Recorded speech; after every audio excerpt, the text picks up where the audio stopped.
Bom, vamos lá, pessoal. É um prazer tê-los aqui, dando continuidade ao nosso ciclo de palestras, hoje com o professor Orlando Couto, que é engenheiro eletricista de segurança do trabalho, atua na área de telecomunicações, energias renováveis, controle e automação e telecomunicações, certo? É professor da Escola de Engenharia e vai nos prestigiar com sua fala sobre sistemas de energias renováveis. Obrigada, viu? Obrigado. Boa noite a todos, é um prazer estar aqui com vocês. E hoje nós vamos dar uma breve introdução do que seria sistemas de energia renováveis. Nós vamos falar em termos gerais do que as propostas hoje em termos de energia renováveis. Esse é um tema bastante importante, porque nos traz exatamente... acho que tem que desligar porque um está interferindo no outro. Exatamente, sem fio, né? Então, nos traz exatamente o aspecto do futuro. Né? Então, nós vamos fazer um breve apanhado, vamos depois abrir um tempo extra para a gente fazer algumas perguntas, né? E vamos, então, falar sobre as energias renováveis. Aqui nessa tela, a gente está mostrando um teor do que seriam as energias renováveis. Né? Nós temos aí a energia eólica, a hidroelétrica, né? O sistema fotovoltaico, que são hoje o foco, o principal, as nossas principais fontes de energia renováveis. Mas antes disso, vamos voltar um pouquinho no passado, né? O início de tudo. Mais ou menos foi lá na pré-história que o homem começou, há 3.000 anos antes de Cristo, dominou o fogo. Ou seja, o fogo é a primeira forma de energia do homem. E a partir do uso do fogo, mudou tudo. Por quê? Porque com o fogo ele aprendeu a cozer os alimentos. Isso melhorou a qualidade da alimentação dele. Com o fogo ele conseguiu iluminar a caverna dele, o abrigo dele. Com o fogo ele conseguiu se defender de uma série de animais, né? Facilitou a caça dele. Enfim, o fogo foi a forma que trouxe um impacto muito grande para essa civilização, e mais do que isso, ele foi mexendo, usando o fogo para descobrir e fundir os metais, o cobre, o ferro, enfim, o vidro posteriormente.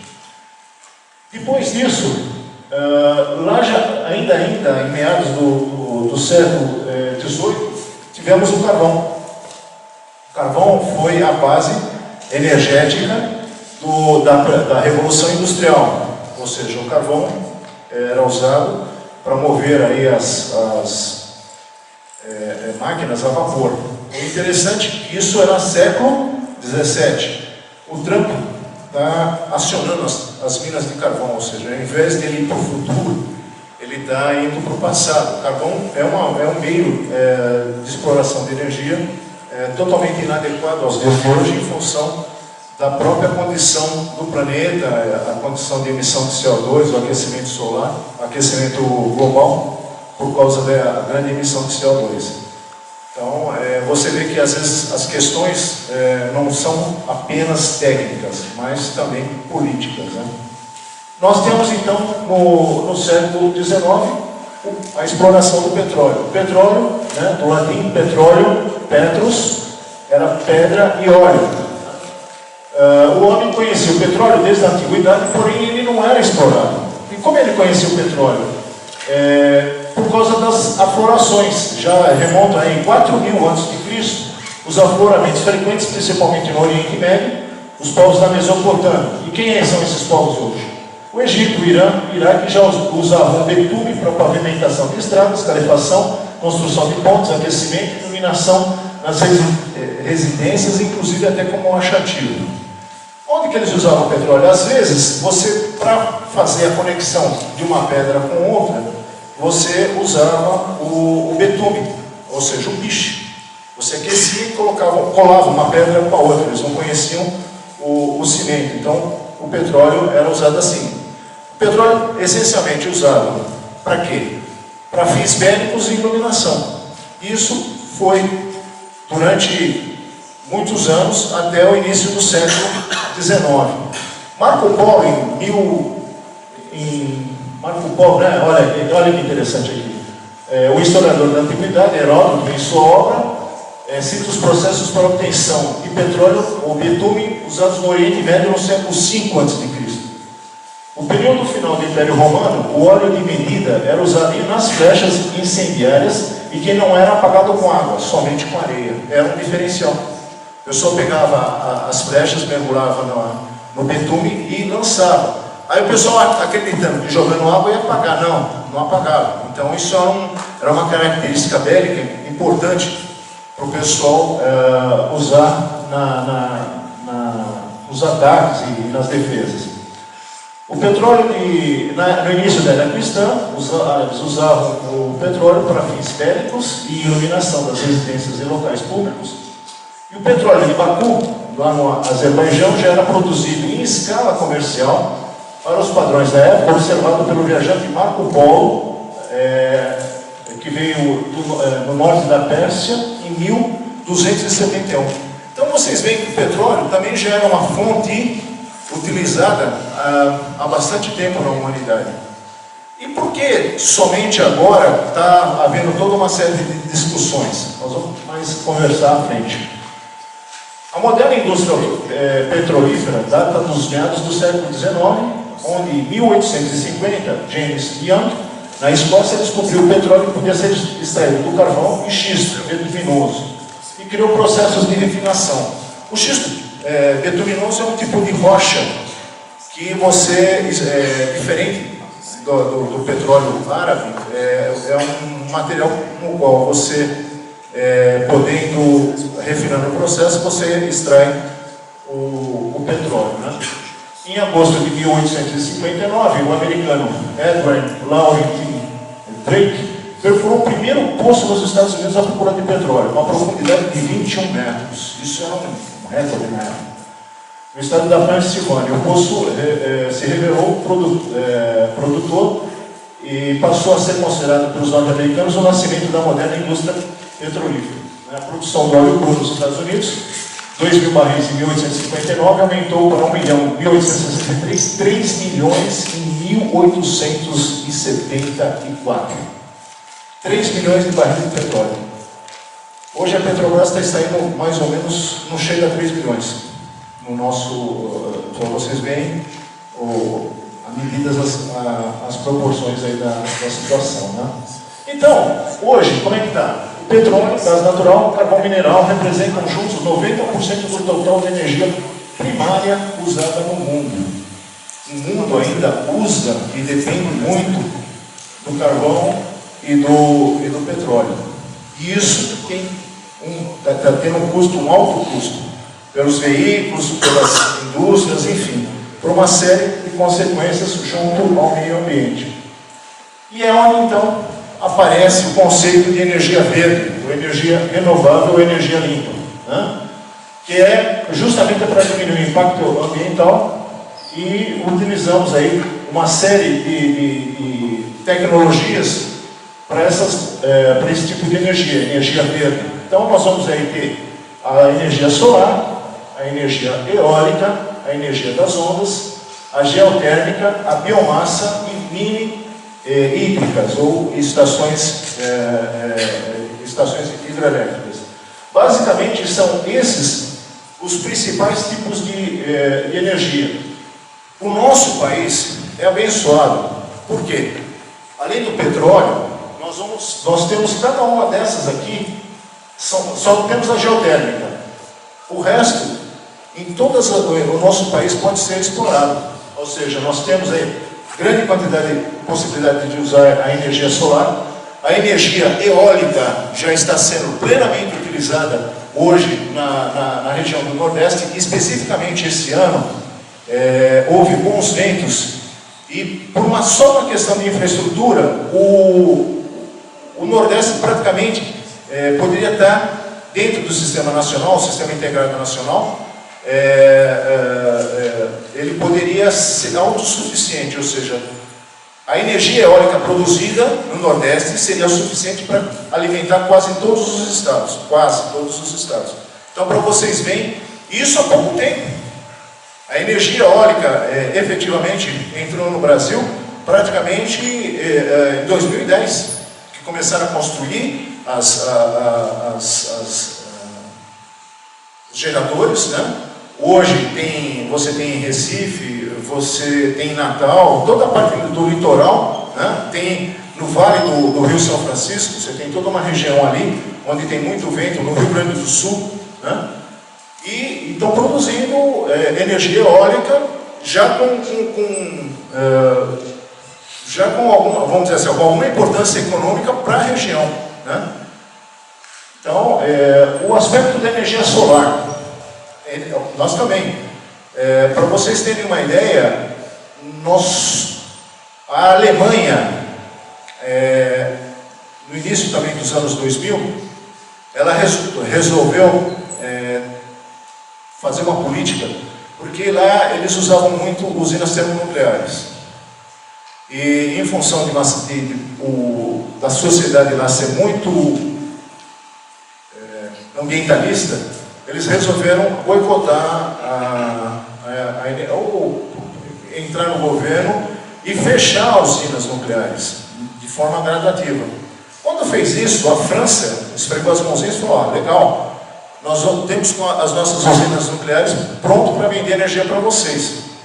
O que aconteceu? A energia nuclear foi praticamente substituída pela energia fotovoltaica. E a França não vendeu 1 kW para a Alemanha. Aí a Alemanha é um país do norte. A Alemanha não tem o mesmo grau de insolação que o Brasil. Lá neva e tem os dias, vamos dizer assim, nublados. E mesmo nessas condições que nós consideramos adversas, eles conseguiram produzir e estão se tornando praticamente autossuficientes em energia de sistemas renováveis, o sistema fotovoltaico. Nós temos o outro aspecto, que é a biomassa, né? A biomassa é a energia produzida a partir de resíduos vegetais.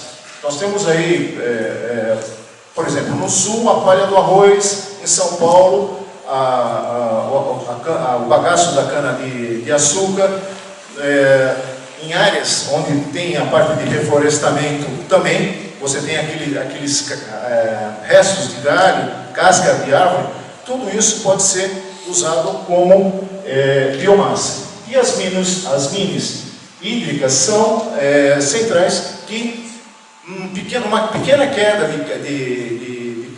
de água, ou até mesmo um rio com um fluxo um pouco maior de água, né, uma velocidade de vazão um pouco maior, pode ser colocada uma turbina para gerar eletricidade. Bom, então aqui é um quadro simplesmente representativo. Eu não falei das energias geotérmicas. A energia geotérmica, ela usa o calor da Terra para gerar energia. Aqui no Brasil, teria algum lugar onde pudesse usar isso? Sim, nas regiões onde vocês encontram água quente. No Peru tem um detalhe lá, como tem a atividade vulcânica, tem um lago que a água é tão quente que chega a cozinhar ovo. De tão alta que é a temperatura, né? E isso está na floresta amazônica peruana. Essa condição natural de energia, água quente, pode ser usada para gerar energia elétrica, né? Em países da Europa, na Itália, na Islândia, onde tem essas regiões termais, são usadas esse tipo de tecnologia para gerar energia elétrica, ou seja, ele usa o vapor. Alguém sabe me responder como é que funciona uma usina termonuclear? Pois bem, a usina termonuclear é toda uma tecnologia simplesmente para substituir o carvão. O carvão, para esquentar a água, ao invés de usar o carvão, eu vou usar o calor do átomo. A fissão nuclear. Quando você, numa reação nuclear, você forma um processo chamado de fissão. A ruptura do núcleo cria uma temperatura muito alta. Essa temperatura, dentro de uma usina nuclear, essa reação termonuclear, ela é controlada. Consequentemente, eu consigo ajustar a temperatura e coloco água. A água entra em vapor e vai impulsionar uma turbina que vai gerar energia elétrica. Então, é o princípio de uma usina termonuclear. A usina termonuclear, ela é interessante? Ela é interessante. Ela não é poluente? Não, ela não é poluente. Como não é poluente, professor? Ela é segura até certo ponto, ou seja, até o ponto que você não conseguiu romper lá o núcleo, né? Foi o que aconteceu, lamentavelmente, em Chernobyl e depois Fukushima, no Japão, em função dos terremotos e do maremoto. Porém, de uma certa forma, ela é segura nesse aspecto e ela não é poluente, porque ali é só vapor d'água. No entanto, o maior problema da usina nuclear é exatamente o rejeito. Esse material ele tem um tempo de vida útil, estimado em 15 a 20 anos. Né? Pode ser um pouquinho mais de 20 anos. Depois disso, o material perdeu a atividade radiativa deles. Consequentemente, o que acontece? Esse material tem que ser retirado da usina, e aí que é o problema. Que problema, professor? Esse material é plutônio. Ele é bem radioativo. Você tem que deixar ele num lugar, um cantinho lá, e deixar mais ou menos uns 400, ir lá, tomar um cafezinho, 400 anos depois você pode chegar lá, o material está tranquilo. 400 anos no mínimo, tá? Dependendo da situação, até mais tempo. E aí? Então, você trabalhou 20 anos, 15 anos e tem que deixar material inerte por 400 anos. É mais ou menos isso. E não tem como você jogar no fundo do mar. O que o pessoal faz é terrível. Porque você joga esse material, um tempo atrás o pessoal jogava esse material nas fossas abissais. Ninguém sabe o que acontece lá, nessa profundidade. Né? Você provavelmente estaria contaminando o oceano com material radioativo. Então, esse é o maior problema das usinas termonucleares. Né? E aqui no Brasil temos duas. O material dessas usinas é colocado numa estrutura, numa serra que tem pedra, depois ela é toda blindada de chumbo, e ainda tem espaço para colocar. Mas depois disso, não era o caso da Alemanha. A Alemanha tinha que deslocar esse material de um lado para o outro dentro de um trem. Se um trem desse sofre um acidente, a região onde está o trem ia ficar toda contaminada. Então daí o pessoal lá do Partido Verde, da Alemanha, fazerem uma série de boicotes, colocarem na linha do trem, enfim, porque sabiam que aquilo era perigoso para a sociedade e que poderia trazer grandes riscos, né?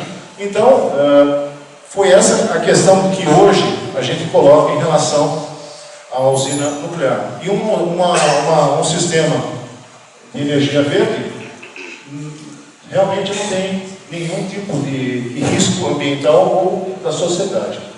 Então nós temos aí os exemplos de energia renováveis: a energia solar, a energia das ondas, das marés, a energia eólica, a geotérmica, a hídrica, o biodiesel, biogás e biomassa. São todos esses, hoje, os que a gente chama fontes de energias renováveis. Né? Bom, a energia solar. Essa energia, o efeito fotoelétrico foi desvendado, foi muito interessante no aspecto histórico, porque lá no finalzinho do século XIX, o Cavendish, ele chegou e falou assim: olha, acho que os próximos anos, em termos de ciência, não vão ser tão fascinantes. Porque nós temos aqui praticamente toda a física, né? Está toda resolvida, a eletricidade também, todas as questões elétricas já foram desvendadas pela ciência. Só falta aí um fenômeno aí, a gente ainda não consegue explicar muito bem, que é o Lord Kelvin, não Cavendish, Lord Kelvin. Ele falou, só falta aí explicar aí essa questão do efeito fotoelétrico e mais algumas outras questões que ainda a física não resolveu e acabou. Né? Ou seja, a física, o estudo, o ápice do ser humano nós atingimos. Né? Mal sabia ele que simplesmente aquilo que ele falava que era uma coisa insignificante, que era o efeito fotoelétrico, ia simplesmente quebrar, revolucionar toda a ciência através do conceito quântico de energia, através do conceito da dualidade matéria-energia. E para explicar isso, o cientista Albert Einstein é o ganhador do Prêmio Nobel, e ele ganha o Prêmio Nobel explicando exatamente esse fenômeno, o fenômeno do efeito fotoelétrico. Como era isso? Você imagina uma placa, que no caso é a placa fotovoltaica, que é uma placa de silício. Ela é um material feito um material PN. O que é isso, professor? Você tem o silício, ele é dopado com fósforo. Quando você coloca fósforo, pega o silício, purifica ele e coloca fósforo. Ele vai ter quando você faz essa dopagem, ou seja, misturar o silício com o fósforo, o silício é material semicondutor, tem 4 camadas na última eletrosfera. Quando você mistura com o silício, ele passa a ter mais 5 elétrons na eletrosfera. Consequentemente, ele vai fornecer um elétron, ou seja, ele fica um material do tipo N. Ele é eletricamente foi dopado para ele poder dar esse elétron a mais. E quando você faz com o boro, acontece o contrário. Ele fica, o silício, ele fica eletricamente desequilibrado positivamente, ou seja, ele cria uma lacuna. Ele tem a necessidade de ter um elétron na sua estrutura para atingir o equilíbrio. Né? Então, você pega o material, o silício, material P, material N, ou seja, faz a junção, isso cria-se uma coisa chamada de iodo, né? Que ele é uma propriedade do material de conduzir a eletricidade num único sentido. Acontece que esse material ele tem a seguinte propriedade, isso que deixava os cientistas intrigados. Quando você expõe esse material à luz, ele vai emitir elétrons. Como assim? Sim, se você chegar no material P e no material N, você vai emitir uma corrente elétrica. Mas e essa corrente vem da onde? Da luz, dos fótons. Então vem um fóton, bate no material semicondutor, e aí ele vai produzir um elétron. E é assim que é feita o princípio da placa fotovoltaica. A placa fotovoltaica, hoje no Brasil, isso eu não me recordo, me parece que é em Santa Catarina. Então, já é a maior da América Latina. E o Brasil está apostando sério nisso. Boa parte de vocês do curso de Engenharia Elétrica. O futuro é esse tipo de aplicação. Você vê a cada dia novas técnicas, novos processos para você utilizar a energia fotovoltaica. Você vai em regiões onde a rede elétrica não chegou e é o sistema fotovoltaico que está lá dando algum tipo de conforto para as pessoas. Um sistema fotovoltaico, hoje, está bastante acessível. Né? Então você consegue montar um sistema para uma residência, por volta aí, dependendo, vamos dizer, uma residência com 4 pessoas, é lógico que na residência não vai ter um chuveiro, é lógico que não vai ter uma torneira elétrica, mas vai ter uma geladeira, vai ter um fogão. Né? Ar-condicionado pode ter? Sim, mas não da maneira como nós temos o ar-condicionado hoje. É um outro sistema com ar-condicionado usando também pastilha semicondutora chamado o efeito Speck ou Peltier. E você consegue iluminar. Um investimento aí em torno de 5 a 7 mil reais, você monta e vai ficar até 20 anos tendo energia de graça. Isso já se vê em aplicações em muitas microfazendas, né? Fazendeiros, né? Microempreendedores rurais, usando esse tipo de tecnologia, não só na região sul, mas também muito na região centro-oeste. Um exemplo que eu tive a oportunidade de ver era um senhor que criava cabritas e o maior problema dele era ter essas cabritas num local onde ele pudesse ter água. Aí alguém chegou e falou, mas escuta, o senhor tem água? Porque a cabrita ficava no pasto e elas são meio rebeldes para você recolher elas, né? E eles precisavam recolher para dar água, senão o bichinho ficava desidratado. Aí ele falou, mas escuta, você tem algum lugar onde possa ter um poço? Tenho, mas aí? Ah, mas para ter um poço a água é funda aqui, eu vou precisar de uma bomba, eu vou ter que puxar isso. Não tem, é inviável eu estar no meio do pasto e puxar 2 fios lá. Não, você não precisa fazer isso. Você usa um painel solar, usa um motor elétrico, motor elétrico de meio HP. Meio HP vai dar um pouco mais de 300 watts. É o suficiente para você puxar uma água mais ou menos até 5 a 8 MCA, metro de coluna d'água, né? E aí, o cara montou uma estrutura bem rústica com eucalipto, colocou lá 2 painéis solares, colocou na bomba e aí fez o poço, pronto, estava feito a água para as cabritinhas. E não é só isso, você pode fazer no campo, vocês têm inúmeras soluções. E hoje poucas pessoas têm conhecimento desses sistemas. E isso está se tornando o ganha-pão de muitas pessoas. Vocês são engenheiros. Vocês têm condições de elaborar um projeto desse e levar isso para quem precisa. A tecnologia existe. E as pessoas lá, eles entendem de cabra, de boi, de soja, não entendem de tecnologia. Quem é o cara que entende de tecnologia? Vocês, que podem apresentar esse tipo de solução, né? E se estabelecer por lá. Você vai dar emprego para a pessoa, vai ser reconhecido na cidade, vai estar trazendo um monte de solução. Nós estamos no limiar de uma mudança, gente, violenta. Alguém hoje já usa lâmpada fluorescente em casa? Olha, fluorescente.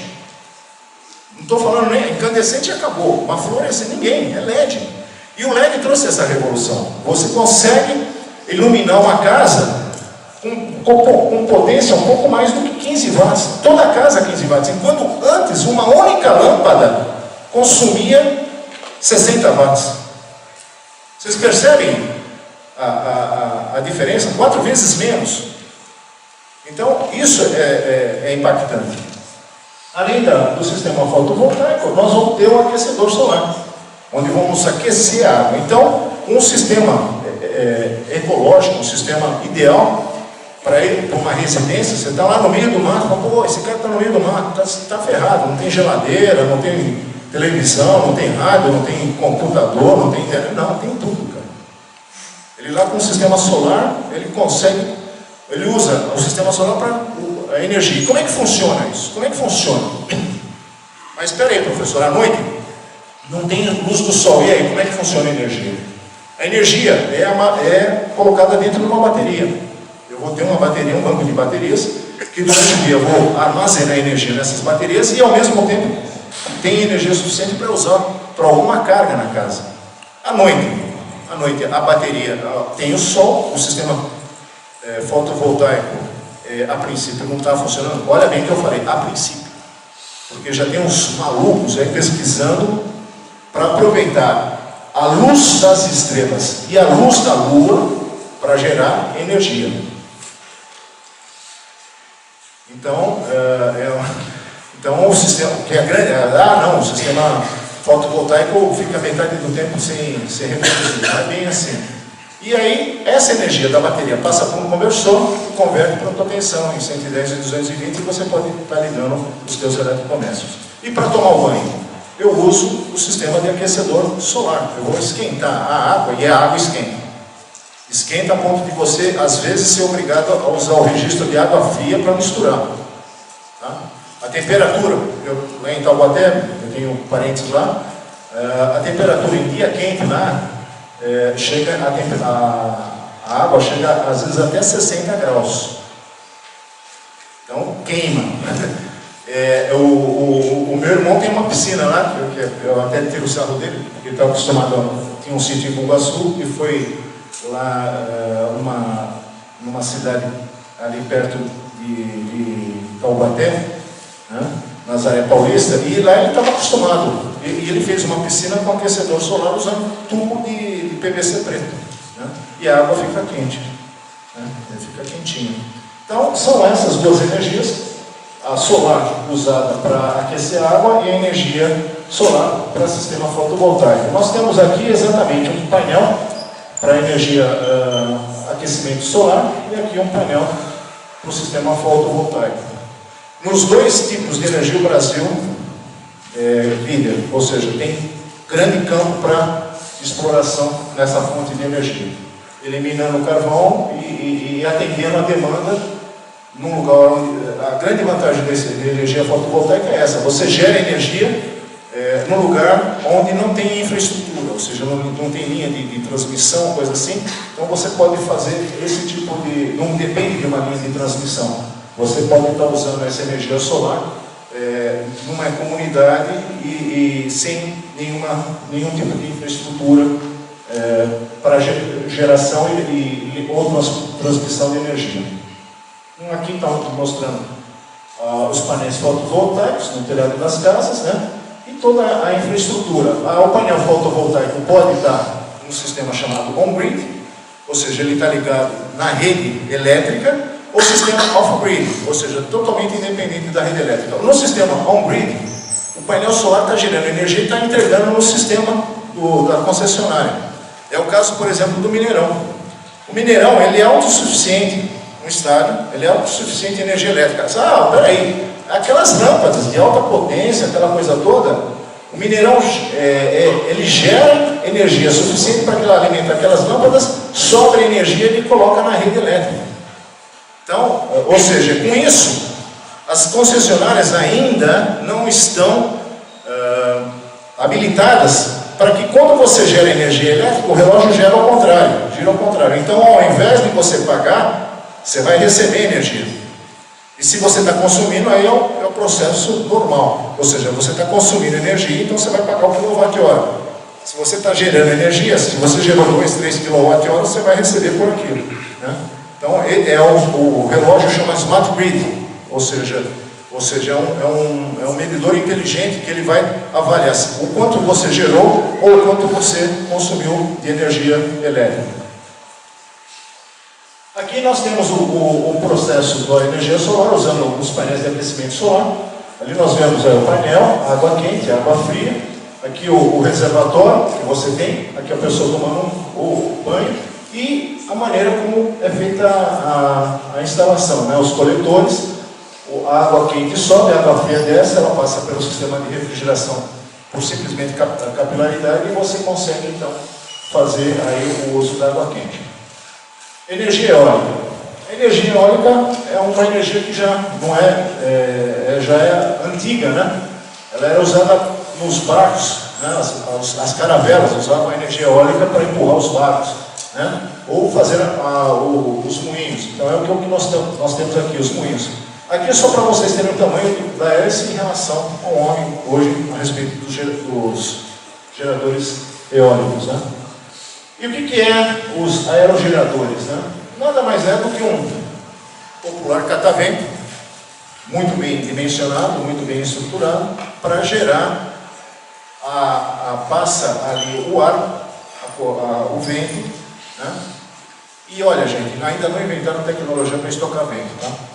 Mas então passa lá o ar pelas pás e ele vai gerando. Um detalhe, no Mar do Norte, ali entre a Inglaterra e a Suécia, no mar, eles estão fazendo aerogeradores com mais de 120 metros de altura. Tá? E aerogeradores, cada um com capacidade de gerar alguns falaram em 1 gigawatt de energia. 1 gigawatt. É energia para... Né? Então, você pega lá geradores aí com 300 megawatts, um único gerador de 300 megawatts. É esse porte de máquina que nós estamos falando. São máquinas enormes.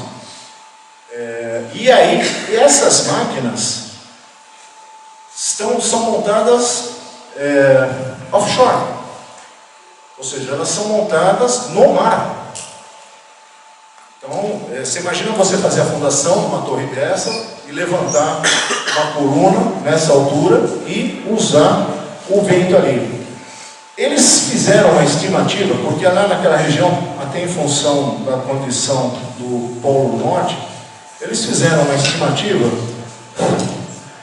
que se eles colocassem, eu não sei dizer de momento, quantos aerogeradores, eles iam ter a capacidade de produzir energia elétrica para abastecer o planeta, só naquela região. Eles mostram aquela região e falam do potencial eólico daquela região. Então, você vê muitos países lá na Europa, principalmente os países nórdicos, eles têm na energia eólica um grande potencial para se ver livre do carvão, para se ver livre do petróleo e da energia nuclear. Né?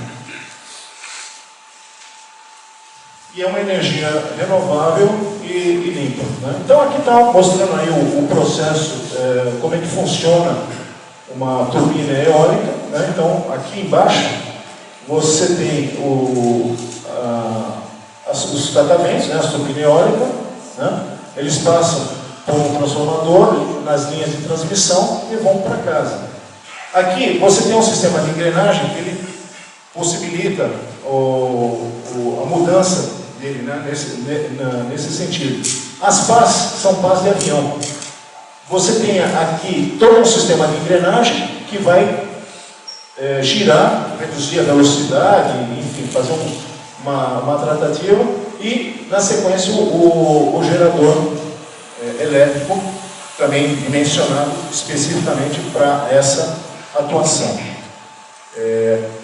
Um detalhe é que as pás dos aerogeradores é igual pá de avião, ou seja, você pode, pela velocidade do vento, você pode fazer uma mudança no ângulo de ataque das pás e aí ela girar um vento simples, ou quando o vento estiver muito forte, você diminui esse ângulo de ataque para não entrar e gerar de forma muito significativa, o que poderia provocar algum problema mecânico ou elétrico. Nós tivemos casos de algumas unidades dessa pegarem fogo. Né? E isso é um estrago, uma cena terrível de você ver um aerogerador desse pegando fogo, porque houve uma velocidade em excesso, não houve algum controle suficiente e, consequentemente, sobrecarregou os circuitos elétricos e aí houve a pane de incêndio. Hoje, existem uma série de dispositivos de controle, isso nós estamos falando aí de coisa de 15, 20 anos atrás. Hoje você tem uma série de dispositivos de controle e um mais de controle, um controle interessante, é de vibração. No Rio Grande do Norte, há pouco tempo atrás, tinha uma fazenda lá e tinha um gerador que falou: olha, cara, não sei o que acontece, que esse gerador ele tem uma hora aqui que ele começa a vibrar e quando ele vibra, vibração mecânica, ele por si só ele desliga, porque ele está vendo que pode estar acontecendo alguma coisa irregular, então ele desliga. E aí a irregularidade que eles descobriram era como ali era uma fazenda, foram montados os aerogeradores, uma vaquinha ia se coçar na base do aerogerador, o aerogerador tremia, né? Porque ela coçava, então, e o aerogerador tremia e acabava, então, ele entrando em pânico, parando. Então, o que fizeram? Colocaram uma cerquinha em volta né, para evitar esse tipo de acidente aí com o animal. A desvantagem do aerogerador é o ruído. Mas, professor, tem ruído? Lógico que tem ruído. Vocês vão lá na sala de aula, vocês ligam o ventilador, o que vocês estão ouvindo? Além do vento fresquinho, vocês estão ouvindo o quê? Ruído. Então, muita gente reclama exatamente disso. Então, não é aconselhável você montar aerogeradores em locais urbanos, porque você escuta o constante. Isso irrita, né? Mas está produzindo energia. Então, esse é o inconveniente dos aerogeradores. E, nesse caso, parou o vento, parou de produzir energia. Parou o vento, parou de produzir energia. Tá? Bom, aqui tem a energia das ondas. Isso aqui são boias. Isso aqui é uma onda, né? Como é que funciona isso? Aqui tem, não sei se a gente vai conseguir colocar um vídeo, mas esse tipo de boia, ela é colocada, essa estrutura foi montada no porto do Pecém, lá no Ceará, e é um flutuador. Com a onda, ele fica fazendo isso. Esse movimento do braço mecânico, ele vai impulsionar uma bomba, né? Essa vai pressurizar a água. Então, uma bomba que pressuriza a água, que vai gerar uma turbina pélvica que vai empurrar um gerador. Aqui, deixa eu ver se... não tem. Então, aqui, exatamente, é assim que funciona. No filme, que está no filme. O braço mecânico vai fazendo isso, esse movimento do braço, é como se você tivesse um êmbolo fazendo esse movimento. E esse movimento vai pressionando uma bomba, um movimento mecânico que vai pressurizando a água que está dentro de um reservatório. Essa água pressurizada, ela segue uma pressão tamanha que ela vai ter força para girar uma turbina pélvica, que é as turbinas que usam nas hidrelétricas, e consequentemente o gerador. Detalhe: dia e noite, não para. E o interessante é que, para você implantar um sistema desse, basta você saber mais ou menos qual a altura da onda ao longo do ano. Muda isso? Muda. Isso aqui, para variar, por que o Nordeste? Por uma razão simples. O Nordeste, ali naquela região que foi colocado, tem muito vento.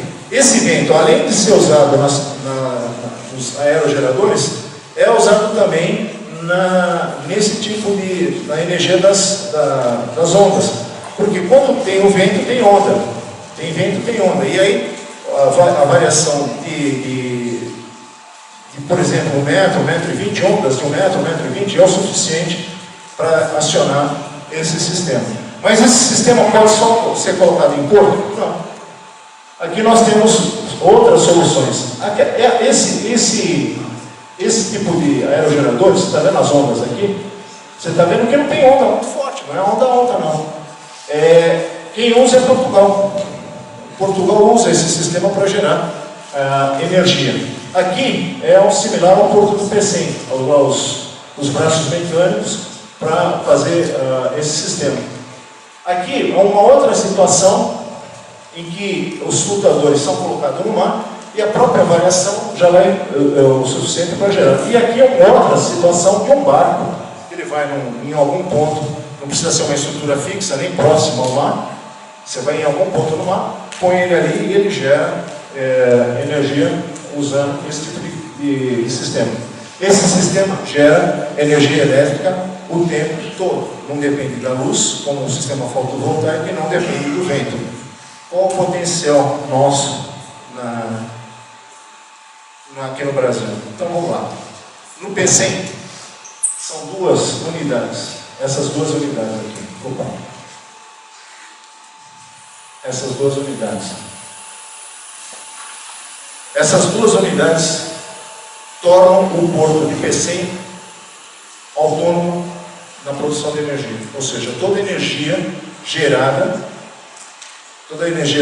da Pecém, então, é através desses geradores só. Então, vocês veem o potencial que isso tem ao longo do nosso litoral. Rio de Janeiro, no Rio Grande do Norte, onde tem as salinas ali, bate o vento e tem as ondas. A energia das marés. A maré é diferente das ondas. A maré, ela tem dois tipos de manhã, ela ocorre duas vezes, né, ao dia. Então você coloca um gerador, aqui, uma máquina, que você abaixa ela, e aí a própria maré vai empurrar esse gerador e vai gerar energia. É só na maré? Não. Vocês já ouviram falar nas correntes de Humboldt? As correntes que saem lá do Pacífico e vão até a África, elas saem lá do Pacífico, saem lá do Polo Sul e passam pela costa da Argentina, e aí Uruguai, chega lá, Santa Catarina, Paraná, chega em São Paulo, ela dá uma quebradinha, depois ela volta, entra no Rio de Janeiro, lá em Cabo Frio, e depois vai em direção da África. Essa corrente é uma corrente, é como se fosse um rio dentro do mar, né? E aí o que acontece? É por isso que tem pinguim, os pinguins vão parar lá no Rio de Janeiro, por causa que eles vêm nessa corrente de água fria que vem. Se você usar essa corrente de água fria, e ela é uma corrente, é como se fosse um rio. Você entra lá, ele vai te empurrando. Um exemplo maior, a maneira como a água entra, ela tem um chaminézinho lá, que ela sai o ar e a água entra e gera o gerador. Ao contrário também, na hora que a água desce, também o gerador é usado. Energia hidráulica é aquela.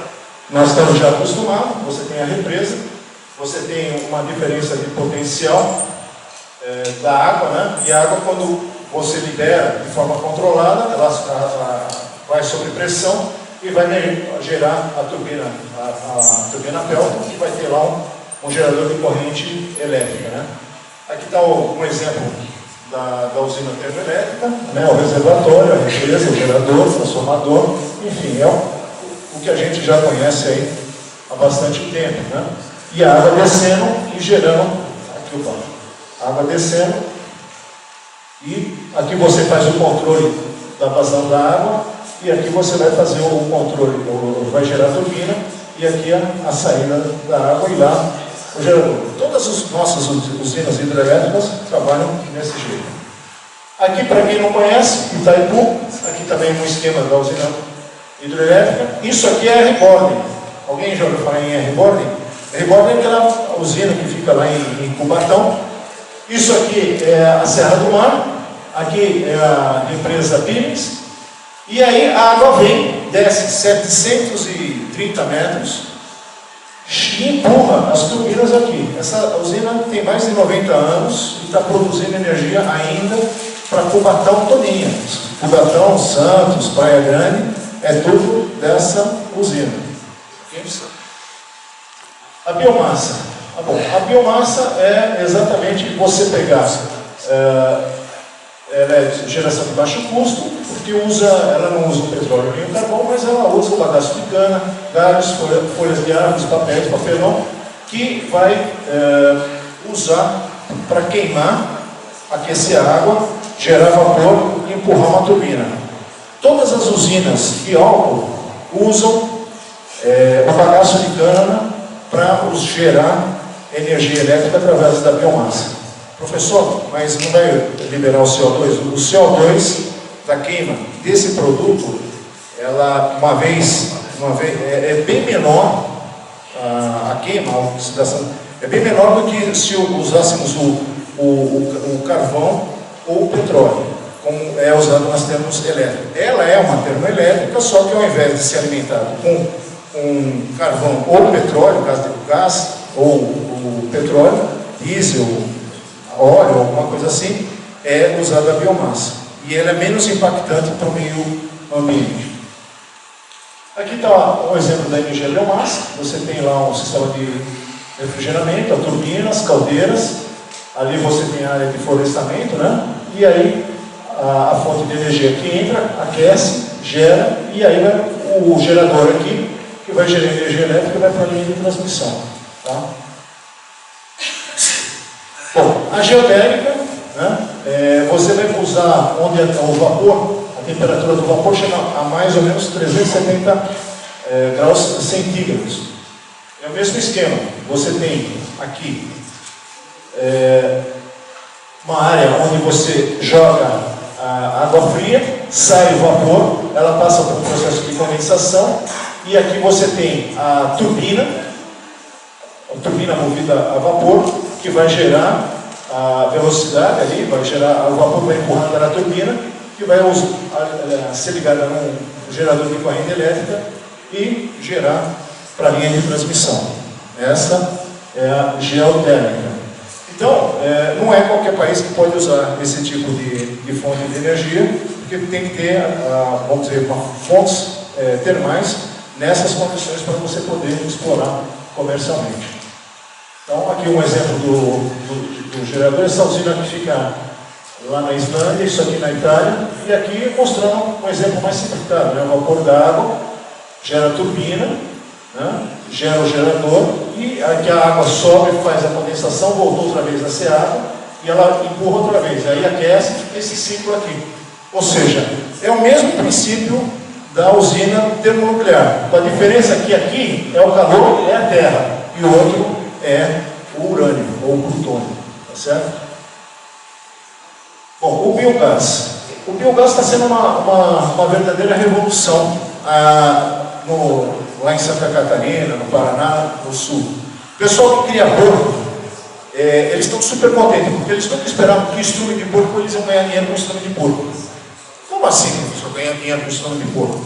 Ele coloca o estrume de porco, eles fazem os porcos, criam os porcos, tem aquela quantidade de porco e vendem porco lá para carne, para fazer a linguiça, enfim, aquela coisa toda, a suinocultura. Só que eles pegam os estrumes do porco e jogam com um biogerador, né? Misturam com água, um biogerador. Esse biogerador gera gás. Que tipo de gás? Gás metano.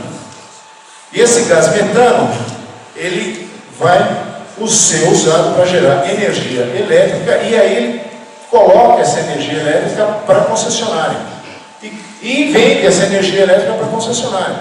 Tem pessoas lá desses fazendeiros, né, pequenos fazendeiros, que estão faturando aí 2, 3 mil reais porque eles produzem energia e entregam isso para a concessionária, além de terem energia para o consumo próprio, né? Então, isso também é usado onde? Nos bichões. Então, aqui você tem um aterro, né? Aqui você tem um aterro. Esse aterro, você gera, vai ter lá o controle, vai passar pelo sistema de gás, né? Esse gás vai aquecer a água. Essa água aquecida vai gerar o vapor, que vai gerar a turbina, que vai passar pelo gerador, e eu vou estar vendendo isso aí lá para a concessionária. Onde tem esse sistema aqui em São Paulo? Lá na Zona Sul. Lá na Zona Sul, certo? O biodiesel, que é o diesel gerado pela soja, pelo óleo, todo pinheiro manso, tem uma série de produtos aqui, né? E hoje esse biodiesel ele é usado justamente para substituição do diesel do petróleo.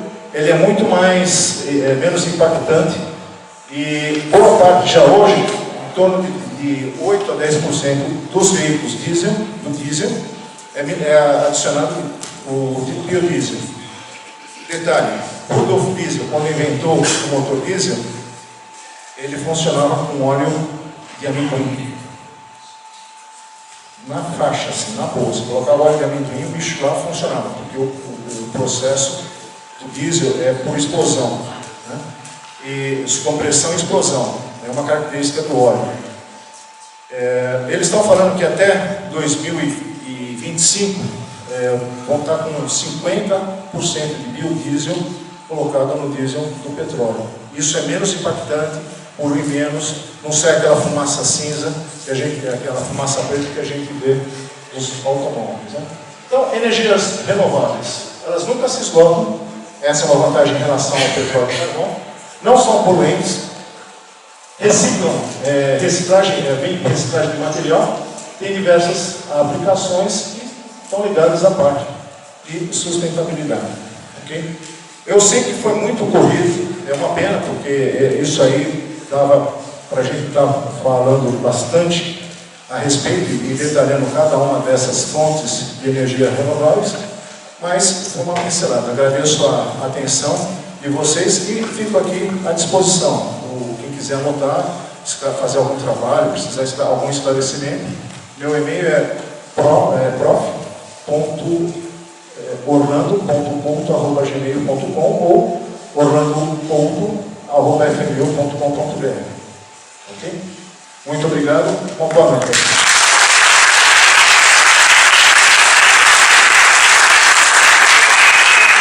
Pessoal, só para lembrar.